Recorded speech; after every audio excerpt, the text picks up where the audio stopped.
Bonjour à tous et bienvenue sur La Retraite à 40 ans, le podcast pour prendre sa vie en main. Chaque dimanche, retrouvez une personne comme vous qui échange sans fil sur ses origines, ses ambitions, ses aspirations, sa relation à l'argent. Je m'appelle Victor Laura, je suis l'expert français du frugalisme et du mouvement FIRE, Financial Independence and Retire Early, indépendance financière et retraite précoce. Retrouvez mon livre La Retraite à 40 ans, c'est possible aux éditions Larousse. Pour rejoindre le mouvement FIRE, c'est sur devenirfrugaliste.com. Il y a une communauté, des workshops et des outils.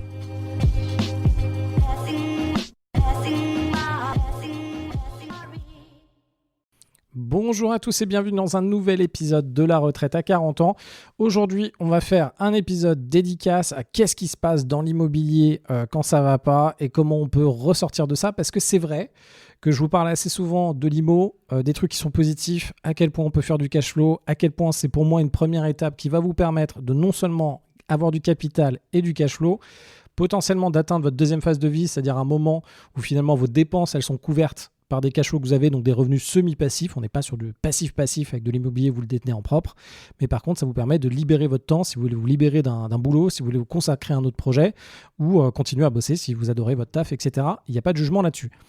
Eh bien, là, ce qui se passe, on est dans le cas de Gaëtan, j'ai changé son prénom, il travaillait avec moi, ça c'est vrai, on était dans une boîte, il était en charge de toute la cybersécurité, de quelque chose de très touchy avec beaucoup d'informations, beaucoup de données, il a des personnes dans son équipe, il a une trentaine d'années, et je pense qu'à force de, alors soit moi, soit de façon générale quand on a 30 ans, à force de voir des personnes qui réussissent dans l'immobilier, il s'est dit tiens, ça pourrait être intéressant, sachant qu'il a déjà fait de la bourse, ça fonctionne bien. Il a son système, il a touché un petit peu au business, il a créé un SaaS avec des amis, il a revendu ses parts. Donc ça marche aussi et il s'est dit tiens, j'aimerais bien profiter de ma capacité d'endettement parce qu'il gagne dans les 100 000 euros par an. Et il s'est dit tiens, je vais faire quelque chose. Et là, il est allé à Saint-Quentin dans l'Oise. Donc l'endroit est franchement bien. J'ai fait plusieurs immeubles à Saint-Quentin dans l'Oise. Donc attention, rappelez-vous de bien négocier vos rendements. N'y allez pas pour juste faire un truc à l'équilibre. Si vous allez à Saint-Quentin dans l'Oise, donc c'est dans le nord de Paris à 1h30 en voiture, je pense que vous pouvez peut-être y aller en train. Moi, j'en ai fait pas mal d'immeubles là-bas. Ça fonctionne bien, mais attention, comme d'habitude, au prix d'achat et attention à ce que vous achetez. Donc là, en l'occurrence, ça a été la problématique de Gaëtan. C'est ce qui peut vous arriver si indirectement vous n'êtes pas accompagné et que vous faites un petit peu emballer par les tableaux Excel. Donc attention à ça. Il y a un moment, l'immobilier, ça reste du concret, ça reste du réel. Et il y a une différence entre acheter quelque chose et réussir à faire un projet qui finalement fait du cash flow. La plupart des choses que moi j'ai fait, enfin tout ce que j'ai fait à Saint-Quentin d'ailleurs, c'était que des immeubles. Saint-Quentin dans l'Oise, encore une fois, donc je ne parle pas d'autres Saint-Quentin en France, il y en a beaucoup, donc je vous parle vraiment de cette ville-là. Premier truc à vérifier, attention, ne prenez pas un immeuble avec un local commercial. Alors ce que j'avais réussi à négocier avec la mairie de Saint-Quentin, à un moment on avait un local commercial, donc la problématique des locaux commerciaux, même dans les centres-villes, et ça j'ai fait pas mal d'épisodes dessus, c'est attention aujourd'hui, il y a peu de commerce finalement, il y a peu de choses qui restent, surtout si vous avez des grands locaux commerciaux qui étaient loués pour de l'habillement, type H&M, type Promode, ces choses-là qui sont parties. Vous avez souvent des grands locaux où il n'y a pas beaucoup de fenêtres à part sur la devanture et c'est en fait un cul-de-sac. Ça, c'est très compliqué à remettre en location et trouver des personnes qui sont intéressées. Et attention, si vous avez un local qui est très profond et que vous n'avez pas de fenêtre, rappelez-vous qu'une chambre, ça nécessite une fenêtre qui donne sur l'extérieur. Ça veut dire que même en reprenant le local, en le retransformant, à part en faisant des bureaux, c'est un peu compliqué d'exploiter ces locaux-là. Vous pouvez faire des love rooms, des choses comme ça, mais attention à cette notion de fenêtre aussi. Donc quand vous achetez un immeuble, et tous ceux là qui se lancent aujourd'hui, qui regardent des immeubles, je trouve ça très bien, allez-y. Mais par contre, dans beaucoup de villes, si vous avez un local commercial en bas, partez du principe que ce sera loué 0, surtout s'il est vacant. Ne vous faites pas convaincre par les agents qui vont vous dire si, ça va être loué, ça vaut 1 000 euros de loyer, etc. Attention à ça, c'est souvent des conneries. Vous allez vous retrouver avec un local commercial qui n'est pas loué. Dans votre calcul de cash flow, vous finissez à 700 euros de cash flow, mais là, vous avez 1 000 euros de rentrée en moins, ce qui fait qu'en fait, vous êtes en négatif. Donc, attention à ça. Et deuxième élément, quand vous êtes dans des villes comme Saint-Quentin, nous, ce qu'on a fait, et je l'ai fait sur Saint-Quentin du coup, lorsque vous avez un immeuble, demandez à la mairie avant d'acheter l'immeuble. Donc je sais, il y a beaucoup de pression dans les négociations, etc. Mais n'oubliez pas de vérifier avec la mairie, demandez-leur si vous avez le droit, si la mairie est OK pour transformer le local au rez-de-chaussée en habitation. Vous pouvez très bien faire avec un peu de travaux, attention, ça peut coûter cher en fonction de ce que vous avez, en faire un appartement, comme ça vous garantissez beaucoup plus votre cash flow que si vous avez un local commercial qui ne sera pas loué ou par coup de chance qui sera loué. Donc attention aux locaux commerciaux, ne prévoyez pas, en tout cas moi je suis très très pessimiste sur les locaux commerciaux dans ce type d'endroit et dans ce type d'immeuble. Donc ce qu'a fait notre ami Gaëtan. Donc notre ami Gaëtan, il a acheté une maison de 115 mètres carrés avec 2 appartements complètement indépendants et il y a 2 autres appartements mais qui sont pas complètement indépendants. Il a acheté l'ensemble pour 180 000 euros. Il a fait des travaux dedans. Et là aujourd'hui, en fait, donc il a fait pas mal de travaux et il se retrouve bloqué en fait. Ça a été un projet qui a été trop gros pour lui. Il fallait aller sur place, il a fallu gérer pas mal de problématiques sur les travaux, il a essayé de bien faire les travaux sur les montées énergétiques. Il a essayé et puis au bout d'un moment, il s'est arrêté parce qu'il n'en pouvait plus de cet appartement. Donc il reste quelques éléments à terminer aujourd'hui en termes de travaux. Là aujourd'hui, il est OK pour le vendre 165 000 euros. Si vous êtes intéressé, n'hésitez pas à m'appeler. Et lui, il lui reste 175 000 euros de crédit. Donc, il a quand même fait de l'apport sur son deal. Il a quand même mis dans les travaux de l'argent. Et là, il est OK de prendre une perte. Alors déjà, je dis bravo à Gaëtan d'être OK de prendre une perte. Il y a un moment, si votre projet, il prend l'eau et que c'est plus pour vous, que vous n'avez plus l'énergie, que vous voyez que ça n'avance plus, c'est OK. Et je vous le dis directement à tous, c'est OK de prendre une perte de 10, 20, 30 000. Surtout que cette perte de 10, 20, 30 000, voire plus dans le cas de Gaëtan, ça vous permettra de rebondir derrière. Il y a un moment, quand vous avez un projet qui se passe mal, et on a tous des projets qui se passent mal à un moment, et il faut le dire, personne n'est un dieu de l'immobilier ou un dieu de je sais pas quoi, ça n'existe pas. Tout le monde se plante. Moi, quand quelqu'un me dit qu'il ne s'est jamais planté en immobilier et qu'il ne me dit pas exactement comment il s'est planté, c'est très très suspect. On se plante tous à un moment, il y a un truc qu'on n'avait pas prévu, des cash flows qui n'étaient pas bons, etc., etc.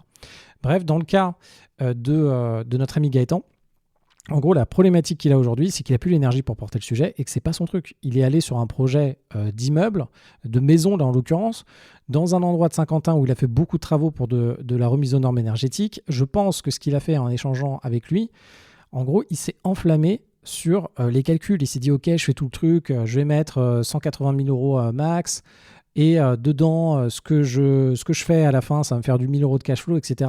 Il a regardé finalement une feuille Excel, il s'est dit, bon, les travaux de DPE, je vais le faire, ça va fonctionner. En fait, il s'est lancé sur un truc qui est beaucoup trop dur pour lui. Moi, par exemple, Gaëtan en tant que tel, au début, je l'aurais eu au téléphone, je lui ai dit, écoute mec, ça, c'est pas pour toi. En fait, je vois très bien sa personnalité, mais il avait besoin de tester. Il avait besoin de tester pour se rendre compte de ça, mais il m'aurait appelé, par exemple. Il serait venu, déjà il m'aurait demandé, moi j'aurais dit ne fais pas ça, c'est trop compliqué pour toi au début, viens on teste un autre truc. Alors si tu veux vraiment faire un immeuble, viens on trouve un immeuble mais où il n'y a pas de rénovation à faire. Il y a des immeubles qui sont déjà loués, ne te lance pas dans une rénovation de DPE plus la division d'appartements, etc. C'est quand même costaud pour un premier projet. Il y en a certains d'entre vous, vous pouvez tester vos limites. Effectivement, il y a des projets qui vont potentiellement, si vous y arrivez, ça va être très très rentable. Mais c'est un peu comme les startups, c'est un peu comme les paris. En fait, il y a un moment, par exemple en bourse, où vous investissez dans le MSCI World, vous faites du 10% par an à peu près chaque année, ok, ça tourne. Par contre, si vous voulez gagner plus rapidement, vous allez demain au casino, vous jouez rouge et noir, vous avez 47% de chance de gagner, de doubler votre mise, mais par contre, vous avez 47% de chance de perdre vous avez le reste, donc vous avez 53% de chance, il faut revoir les stats, de perdre ce que vous avez parié, quoi. Et en fait, c'est un peu ça. C'est qu'à un moment, un projet comme celui qu'il a visé, déjà, c'est son premier projet. Il est dans une ville qu'il ne connaît pas. Il est allé sur un actif qui est un peu compliqué à travailler. Il l'a acheté dans un endroit de Saint-Quentin qui n'est pas l'endroit le plus centre non plus. Donc en fait, il a multiplié les trucs qui fait que si ça marche, ça cartonne. Mais si ça ne marche pas, et en plus, il a beaucoup de boulot à faire pour que ça marche et que ça avance. Donc là, il s'est rendu compte que ce n'était pas pour lui. Moi, ce que je trouve dommage avec Gaëtan, c'est que c'est en train de le dégoûter totalement de l'immobilier parce qu'il faut quand même se dire que c'est des gros montants. Là, il est un peu stuck avec son investissement. Il veut le revendre. Il trouve c'est un peu galère aussi de revendre ce type de biens qui sont un peu transformés, mais à moitié transformés. D'ailleurs, c'est des choses que vous pouvez racheter aussi, mais si vous avez les épaules pour le faire. Donc là, Gaëtan, il m'appelle et me dit Victor, qu'est-ce qu'on peut faire? Donc là, je suis en train de voir avec des personnes avec le bon prix, voir si des personnes que j'ai accompagnées d'ailleurs sur Saint-Quentin, on se dit est-ce que ça ne t'intéresse pas de reprendre le bien, à quel prix, comment on peut trouver un deal entre nous, etc. pour que ça fonctionne. Donc là, j'essaie d'aider Gaëtan, mais surtout la prochaine fois, avant de vous lancer dans des projets qui sont trop ambitieux pour vous et qui, oui, si potentiellement ça marche, mais surtout si vous n'avez jamais rien fait avant, évitez de vous lancer dans un projet de rénovation énergétique, de division d'appartements, de cession de machin.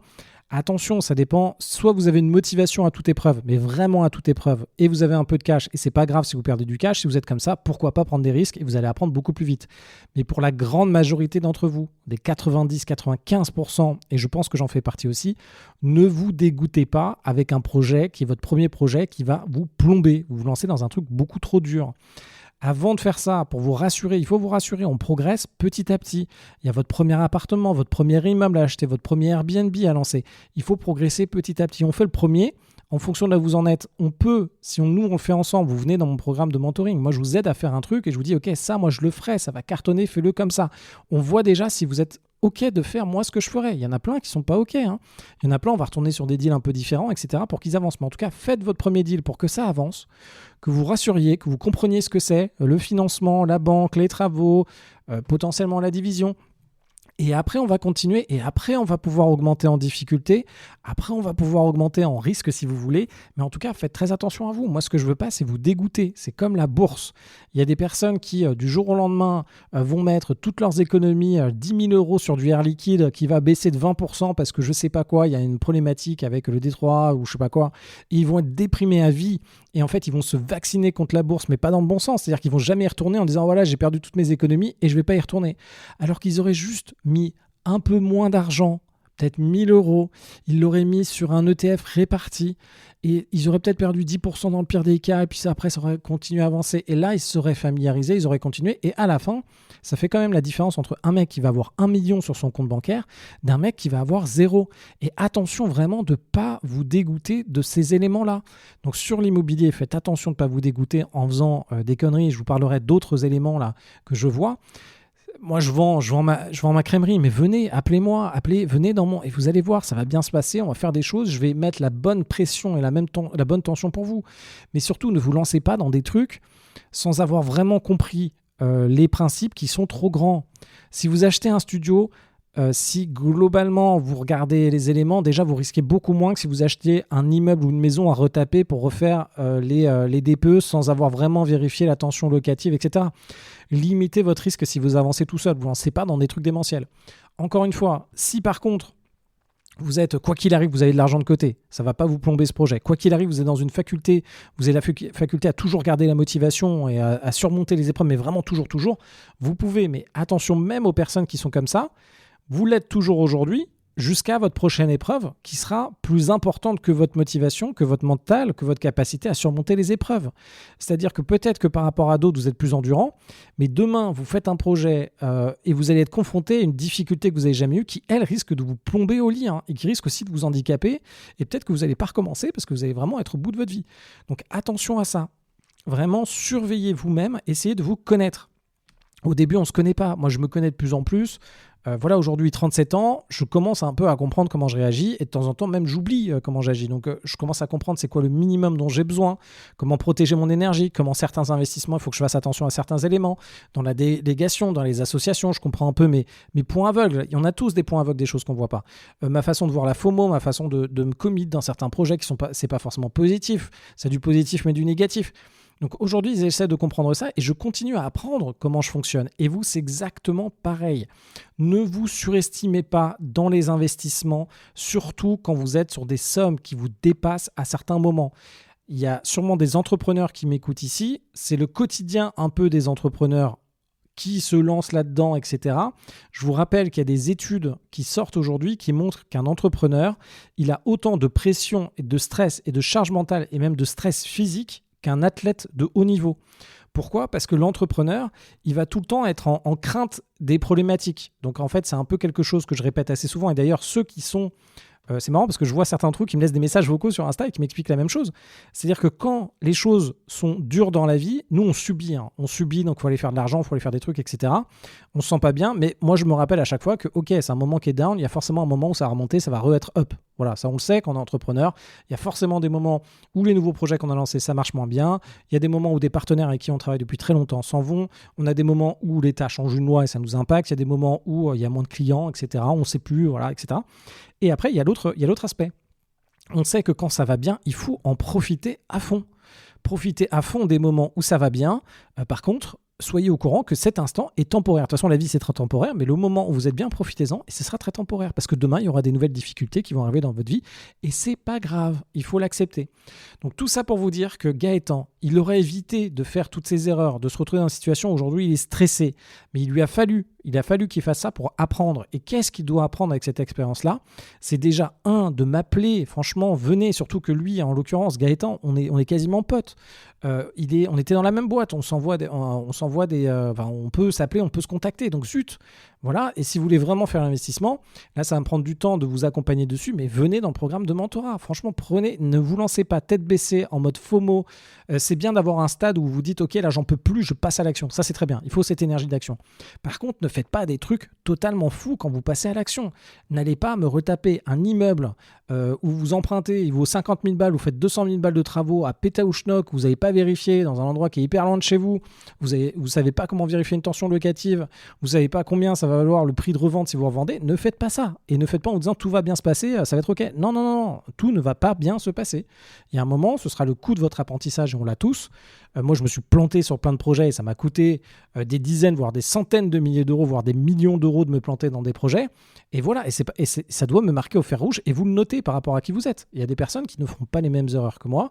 Vous allez faire des erreurs que moi, je ne ferai pas ou peut-être que je ferai, mais en tout cas, attention à vous, ne vous dégoûtez pas de l'investissement, ne vous dégoûtez pas de l'investissement en bourse, de l'investissement en immobilier, ne vous dégoûtez pas du salariat non plus, ne vous dégoûtez pas de la reprise de boîte et des éléments comme ça, et des associations, et des couples, etc. Ne vous mettez pas dans des situations où c'est tellement horrible qu'en fait vous allez, à la moindre évocation de immeuble, travaux, que vous ayez de l'urticaire et que vous soyez au bout de votre vie. Ne vous mettez pas dans ce genre de situation. Donc en tout cas, et puis surtout quand vous êtes dans la merde comme ça, trouvez des gens qui vont vous aider. Trouvez des gens qui vont vous aider à avancer, mais entourez-vous de gens qui sont positifs et acceptez votre perte pour passer à autre chose. Acceptez et voyez qui va vous racheter. Et rappelez-vous, à un moment, ça dépend d'où vous en êtes. Dans le cas de Gaëtan, il n'est pas la gorge au cou, il a de l'argent, il a son CDI, ça tourne. Donc lui, ça va. Attention, il y a des entrepreneurs, ça peut être un petit peu plus compliqué, où là, effectivement, vous êtes dans des moments où ça craque, et tout peut y passer. Donc attention, entourez-vous de gens sympas, d'entrepreneurs, de gens qui peuvent vous soutenir émotionnellement, de gens qui peuvent vous donner et vous apporter de l'énergie en les appelant, de gens qui peuvent concrètement, d'un point de vue opérationnel, vous dépanner. Et si vous restez dans l'action, vous restez présent, l'univers va vous envoyer ça, et je crois forcément. Si vous communiquez votre message, si vous demandez de l'aide, si vous communiquez votre façon de faire, des gens viendront vous aider. Ils pourront vous aider aussi en rachetant pas cher des choses que vous avez, et ça fera un bon deal pour eux, très bien, soit, mais en tout cas, ne restez pas dans des situations où c'est hardcore, et en fait, vous perdez votre temps, vous perdez votre vie à attendre que quelque chose arrive alors que vous n'êtes pas en capacité de le régler. Voilà, je vous dis à très vite pour un prochain épisode. Ciao, ciao.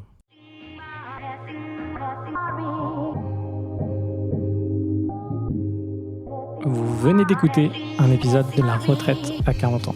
N'hésitez pas à en parler autour de vous, à vous abonner, à rajouter 5 étoiles et à mettre un petit commentaire. Ça nous aide vraiment beaucoup. Pour être informé des nouveautés, rendez-vous sur devenirfrugaliste.com. Une question ? Je réponds sur LinkedIn, Victor Lora, L-O-R-A. Et surtout, n'oubliez pas, vous êtes déjà au top. À très vite.